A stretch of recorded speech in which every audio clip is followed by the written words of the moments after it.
पिर्रा और उसका परिवार दिल्ली जैसी जगह पे रहता था, जहाँ हर कोई अपने रोजमर्रा के काम में इस तरह व्यस्त था कि किसी को किसी से कोई फर्क ही नहीं पड़ता था। उसने औरतों को कभी इस तरीके से खुल्लम खुल्ला अपने विचारों को व्यक्त करते हुए नहीं देखा था, पर उसे ये सब अच्छा लगा। जिस गांव से वो ताल्लुक रखती थी, वहाँ इतना खुला माहौल नहीं था। औरतों को भी कुछ करने की आजादी नहीं थी। वो जॉब करना चाहती थी, लेकिन उसे नहीं करने दिया गया। रोशन, प्रिया का पति, जब ट्रांसफर दिल्ली हुआ तो प्रिया भी उनके साथ आ गई और पास के स्कूल में ही जॉब करने के लिए रोशन को भी मना लिया। प्रिया का एक बेटा था और वो दूसरे स्कूल में जाता था। प्रिया दोपहर को उसको अपने साथ लेती हुई घर आती थी और सारा काम करती। फिर शाम को रोशन भी ऑफिस से आ जाता। फिर तीनों मिलकर डिनर के बाद पास वाले पार्क में जाया करते थे। उन दोनों की सैर हो जाती और अनमोल, उनका बेटा, वहाँ खेल लिया करता था। प्रिया रोशन को सारी बात बताया करती और रोशन उसे अपने ऑफिस के बारे में सारी बातें शेयर करते। दोनों पति पत्नी कम और दोस्त ज्यादा हो गए थे। एक दिन गांव से प्रिया की सास आई, जो उनके पास कुछ टाइम रहने के लिए आई थी। जब उन्होंने वहां का कल्चर देखा तो चीजें उनके सहन के बाहर हो गई। दो तीन तो उन्होंने खुद पर बहुत निमंत्रण रखा, लेकिन तीसरे दिन ही उनसे खुद पर काबू न रखा गया और रोशन से बात करने की सोची। उन्होंने रोशन से कहा कि तू अच्छी खासी नौकरी कर रहा है, तुझे क्या जरूरत है अपनी पत्नी से काम करवाने की, और वैसे भी मैं घर पर पड़ी बोर हो जाती हूँ, तो तू उसकी नौकरी छुड़वा दे। रोशन को कुछ समझ नहीं आया तो वो सोचता हूँ बोलकर ऑफिस चला गया। प्रिया ने ये सारी बातें सुन ली थी, तो उस दिन से उसने माजी की हरकतों पर नजर रखनी शुरू कर दी। एक दिन उसको स्कूल में देरी हो रही थी, तो उसने अंजलि, उसकी सहेली को बोला कि अनमोल को स्कूल से लेकर घर छोड़ देना, वहाँ माजी होंगी।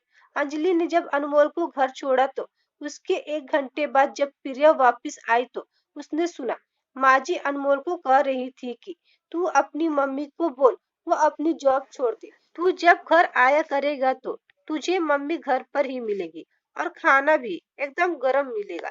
माजी की बात सुनकर प्रिया को बहुत गुस्सा आया, लेकिन उसने बच्ची के सामने बोलना ठीक नहीं समझा। अगले दिन रात को जब खाना खाकर रोशन और प्रिया सैर के लिए जाने लगे, तो माजी ने पेट में दर्द को लेकर सारा घर सर पर उठा लिया और उनका जाना कैंसिल हो गया। 2-3 दिन तक तो रोज ऐसा होता रहा। उनकी सैर पर जाने की आदत छूट गई। अब रोशन भी प्रिया से कटा कटा रहने लगा, क्योंकि माजी की सेवा करके जब वो कमरे में आती तो रोशन सो चुका होता और उनकी आपस में कोई बात नहीं हो पाती थी, ना ही आपस में समय बिता पा रहे थे। अनमोल के बर्थडे वाले दिन केक काटने के बाद रोशन ने कहा कि चलो आज बाहर खाना खाने चलते हैं, तो माजी ने फिर से पेट दर्द का बहाना किया और बोली, तू लल्ला को घुमा ला, इसका जन्मदिन है, बहू मेरे साथ रुक जाएगी, हम खिचड़ी खा लेंगे। प्रिया मुड़ी और बोली, रोशन, ऐसा करो, तुम माजी के पास रुक जाओ और माजी के साथ ही खाना खाओ, उन्हें अच्छा लगेगा। मैं अनमोल को बाहर घुमा लाती हूँ, सही है ना? दोनों माँ बेटे एंजॉय करते हैं। प्रिया की बात सुनकर सब हचौके रह गए और प्रिया की तरफ देखने लगे, पर वो भी फिक्रे खड़ी थी। प्रिया ने रोशन को कहा, अब बस और नहीं। और रोज रोज माजी के होने वाले पेट दर्द की वजह अनमोल को माँ की जॉब छुड़वाने वाली बात बहकाना और सारा काला चिट्ठा रोशन के आगे खोल कर रख दिया। रोशन माँ के बर्ताव से हैरान था। उसने माँ से पूछा कि ये सब सच है? तो माँ बोली, क्या जरूरत है इसको नौकरी करने की, तू अच्छा खासा कमा रहा है, तेरे से घर की काम में मदद लेती है, अगर घर पे रहेगी तो खुद काम करेगी ना। रोशन ने जवाब दिया कि बस करो माँ, ये मेरी मर्जी से नौकरी करती है और इसकी तनख्वाह से हमारे घर में मदद होती है, तो अगर मैं इसकी मदद करूँ तो उसमें क्या हर्ज है।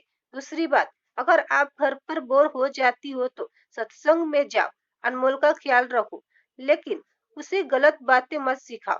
माँ को अब समझ आ चुका था कि चुप रहने में ही भलाई है। प्रिया रोशन को चुपचाप देख रही थी और मन ही मन उसका धन्यवाद कर रही थी।